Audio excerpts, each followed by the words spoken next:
নবী হজরত দাউদ আলাইহিসসালামের রাজত্ব ছিল বর্তমান ফিলিস্তিন সহ সমগ্র ইরাক ও সিরিয়া এলাকায়। ক্ষমতার অধিকারী হয়েও তিনি ছিলেন আল্লাহ তাআলার প্রতি অনুগত ও কৃতজ্ঞ। আল্লাহ তাআলা পবিত্র কোরআনে তার কৃতজ্ঞতার সুনামও করেছেন। তার মোজেজাগুলো ছিল অত্যন্ত তাৎপর্যপূর্ণ। পর্বতমালা ও পাখিদের তার অনুগত করে দেওয়া হয়েছিল। কঠিন লোহা তার হাতে মোমের মতো গলে যেত। তিনি লোহাকে যেভাবে ইচ্ছা সেভাবে ব্যবহার করে নকশা করতে পারতেন। তৎকালীন যুগের অত্যাধুনিক বর্ম ইত্যাদি তিনি বানাতে পারতেন। পবিত্র কোরআনে তার সেই শৈল্পিক দক্ষতার কথা বলা হয়েছে। কোরআনে আছে, আর অবশ্যই আমি আমার পক্ষ থেকে দাউদের প্রতি অনুগ্রহ করেছিলাম। হে পর্বতমালা, তোমরা তার সঙ্গে আমার পবিত্রতা ঘোষণা করো, এবং পাখিদেরও আদেশ করেছিলাম। আর আমি তার জন্য লোহাকে নরম করে দিয়েছিলাম, যাতে তুমি পূর্ণ মাপের বর্ম তৈরি করতে পারো। কড়াগুলো সঠিকভাবে সংযুক্ত করো, আর তোমরা সৎকর্ম করো। তোমরা যা করো আমি তার প্রত্যক্ষদর্শী। হজরত দাউদ আলাইহিসসালাম তার দক্ষতাকে কাজে লাগিয়ে উপার্জন করতেন। নিজের উপার্জনের টাকায় জীবিকা নির্বাহ করতেন।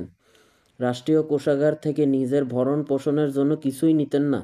যদিও রাষ্ট্রীয় দায়িত্ব পালনের বিনিময় নেওয়া অবৈধ নয়। নবীজি সাল্লাল্লাহু আলাইহি সাল্লাম সাহাবায়ে কিরামের কাছে তার এই গুণের সুনাম করেছেন।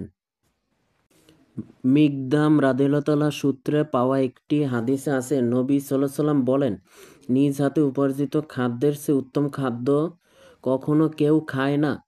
আল্লাহ তাআলা নবী দাউদ আলাইহিসসালাম নিজ হাতে উপার্জন করে খেতেন, এটি আল্লাহ তাআলা নবী বলেছেন।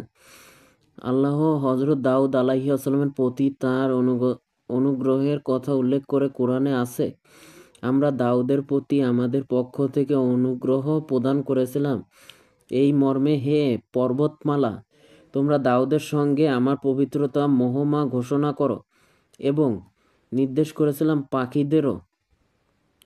কোরআনে হযরত দাউদ আলাইহিসসালামের প্রতি পাহাড়, পর্বত, পশু পাখির আনুগত্য ও আল্লাহ তাআলার তাসবিহ পাঠের কথা বলা হয়েছে। কোরআনে আছে, আর আমি সুলাইমানকে এই বিষয়ের মীমাংসা জানিয়ে দিয়েছিলাম, এবং তাদের প্রত্যেককে আমি হিকমত জ্ঞান দিয়েছিলাম। আমি পাহাড় ও পাখিদের জন্য নিয়ম করে দিয়েছিলাম, যেন ওরা দাউদের সঙ্গে আমার পবিত্র মহাকীর্তন করে। আমি ছিলাম এসবের কর্তা।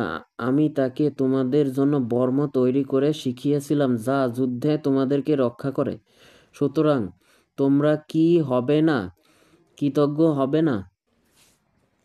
মহান আল্লাহ তাআলা দাউদ আলাইহিসসালামকে আধ্যাত্মিক ও দৈহিক শক্তিতে বলীয়ান করে সৃষ্টি করেছিলেন। যেমন আল্লাহ তাআলা বলেন, স্মরণ করো আমার বান্দা দাউদকে। সে ছিল শক্তিশালী ও আমার প্রতি সদা প্রত্যাবর্তনশীল। আয়াতের প্রথমাংশে তার দৈহিক ও দুনিয়াবী শাসন শক্তির কথা বলা হয়েছে, এবং শেষাংশে তার আধ্যাত্মিক শক্তির কথা বলা হয়েছে। এজন্য যে বিরাট ও অপ্রতিদ্বন্দ্বী বাদশাহ হওয়া সত্ত্বেও তিনি সর্বদা আল্লাহ তাআলার প্রতি নিবেদিত প্রাণ ছিলেন। সকল কাজে তার দিকেই ফিরে যেতেন। বুখারী ও মুসলিমের এক হাদিসে রাসূল সাল্লাল্লাহু আলাইহি ওয়াসাল্লাম বলেন, আল্লাহ তাআলার নিকটে সর্বাধিক পছন্দনীয় সালাত হলো দাউদ আলাইহিসসালামের সালাত। সর্বাধিক পছন্দনীয় সিয়াম হলো দাউদ আলাইহিসসালামের সিয়াম। তিনি অর্ধরাত্রি পর্যন্ত ঘুমাতেন, অতঃপর এক তৃতীয়াংশে সালাতে কাটাতেন এবং শেষ ষষ্ঠমাংশে নিদ্রায় যেতেন। তিনি একদিন অন্তত একদিন সিয়াম রাখতেন। শত্রু মোকাবেলার জন্য তিনি কখনো পশ্চাৎপসরণ করতেন না। পাহাড় ও পক্ষীকুল তার অনুগত ছিল। আমি পর্বতমালাকে তার অনুগত করে দিয়েছিলাম। আল্লাহ তাআলা বলেছেন, তারা সকাল সন্ধ্যায় তার সাথে পবিত্রতা বর্ণনা করত, আর পক্ষীকুলকেও যারা তার কাছে সমবেত হতো, সবই ছিল তার প্রতি প্রত্যাবর্তনশীল। একই মর্মে বর্ণনা করা হয়েছে সূরা সাবা আয়াত নং 10। অন্যদিকে আল্লাহ তাআলা দাউদ আলাইহিসসালামের পুত্র সুলাইমানের অধীনস্থ করে দিয়েছিলেন বায়ুকে ও জিনকে। পাহাড় ও পক্ষীকুল হজরত দাউদ আলাইহিস সালামের কিভাবে অনুগত করত সে বিষয়ে কোনো বক্তব্য কোরআনে আসেনি। তাফসিরবাদীগণ নানাবিধ সম্ভাবনা ব্যক্ত করেছেন, আমি সেগুলিকে এড়িয়ে গেলাম, কেননা ইবনু আব্বাস রাদিয়াল্লাহু তাআলা বলেছেন, আল্লাহ তাআলা যে বিষয় অস্পষ্ট রেখেছেন তোমরা তাকে অস্পষ্ট থাকতে দাও। আমি তার সাম্রাজ্যকে সুদৃঢ় করেছিলাম, আল্লাহ তাআলা বলেছেন, তাকে দিয়েছিলাম প্রজ্ঞা ফায়সালাকারী বাগ্মিতা। উল্লেখযোগ্য, আবু মুসা আশআরী রাদিয়াল্লাহু তাআলা ইমাম শাফিঈ বলেন যে তিনি সর্বপ্রথম বক্তৃতায় সালাতের শব্দ যুক্ত করেন।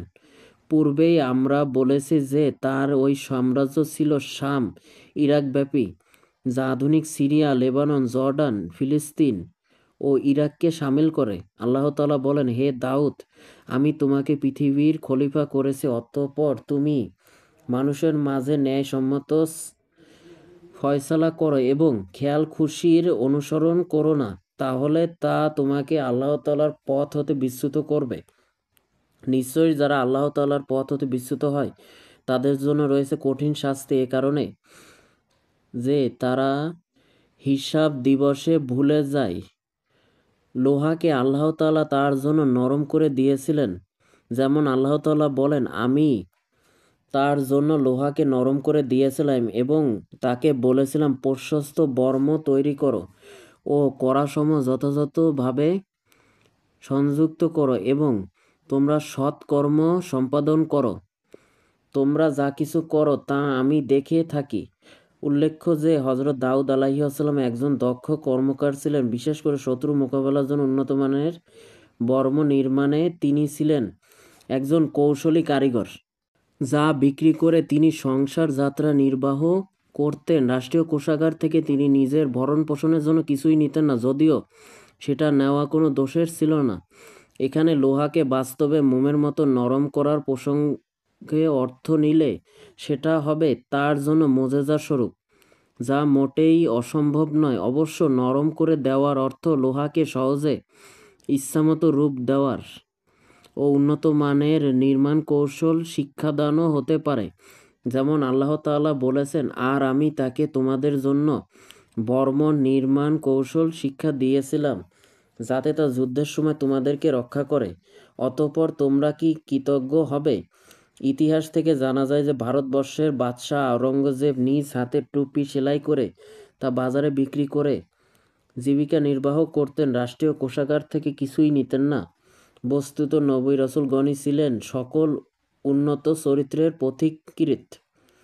আল্লাহ পাক দাউদকে নবুয়ত দান করেন এবং তাকে ইলাহি কিতাব জাবুর দান করে কিতাবধারী রসুলের মর্যাদায় অধিষ্ঠিত করেন।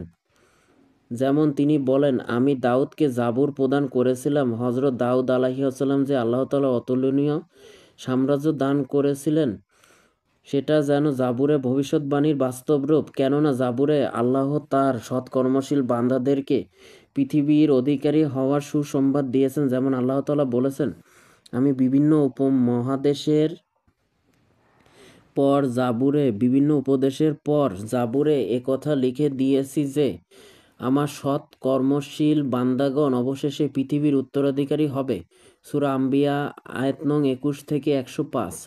তাকে অপূর্ব সুমধুর কণ্ঠস্বর দান করা হয়েছিল। যখন তিনি জাবুর কিতাব তিলাওয়াত করতেন তখন কেবল মানুষ নয়, পাহাড় ও পক্ষীকুল পর্যন্ত তা একমনে শুনত।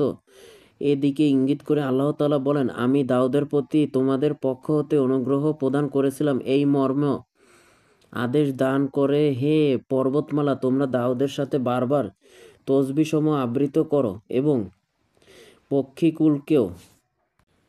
কুরআনে হযরত দাউদ আলাইহিসসালামের প্রতি পাহাড়, পর্বত, পাখির অনুগত ও আল্লাহ তাআলার তসবিহ পাঠের কথা বলা হয়েছে। কুরআনে আছে, আমি সুলাইমানকে এই বিষয়ের মীমাংসা জানিয়ে দিয়েছিলাম এবং তাদের প্রত্যেককে আমি হিকমত ও জ্ঞান দিয়েছিলাম। আমি পাহাড় ও পাখিদের জন্য নিয়ম করে দিয়েছিলাম যেন ওরা দাউদের সঙ্গে আমার পবিত্র মহাকীর্তি